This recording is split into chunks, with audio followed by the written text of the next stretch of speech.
ഉത്രാളിക്കാവിൽ കുമരനെല്ലൂർ ദേശത്തിന്റെ പൂരച്ചടങ്ങുകൾക്ക് സമാപനം. നിറമാല ചുറ്റുവിളക്ക് ഭക്തിനിർഭരമായി. Kunnamkulam ACP Santhosh CR, Thalappilly taluk tahsildar Rajesh എന്നിവർ ചേർന്ന് ഭദ്രദീപം തെളിയിച്ച് ചടങ്ങുകൾക്ക് സമാരംഭം കുറിച്ചു.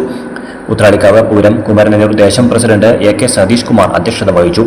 പൂരം ഭംഗിയായി നടത്തുന്നതിനായി സഹകരിച്ച പോലീസിനും റവന്യൂ വകുപ്പിനുമുള്ള കുമരനെല്ലൂർ ദേശത്തിന്റെ സ്നേഹാദരം കുന്നംകുളം ACP CR സന്തോഷിനും തലപ്പള്ളി താലൂക്ക് തഹസിൽദാർ രാജേഷിനും ഉത്രാളിക്കാവ് പൂരം കുമരനെല്ലൂർ ദേശം പ്രസിഡന്റ് AK സതീഷ് കുമാർ ക്ഷേത്ര സന്നിധിയിൽ വെച്ച് നൽകി.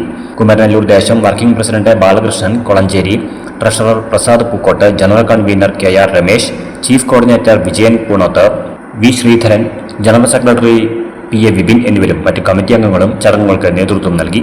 നിറമാലയോടനുബന്ധിച്ച് നിധിൻ അയ്യന്തോളിന്റെ നേതൃത്വത്തിൽ തായമ്പക, കൊമ്പുപറ്റ്, കുഴൽപ്പറ്റ് എന്നിവയും നടന്നു. കോമരം പള്ളിയത്ത് മാധവൻ നായരുടെ കൽപ്പനയോടെ നിറമാല ചടങ്ങുകൾക്ക് സമാപനമായി. ഭക്തജനങ്ങൾക്ക് പായസ വിതരണവും ഉണ്ടായിരുന്നു.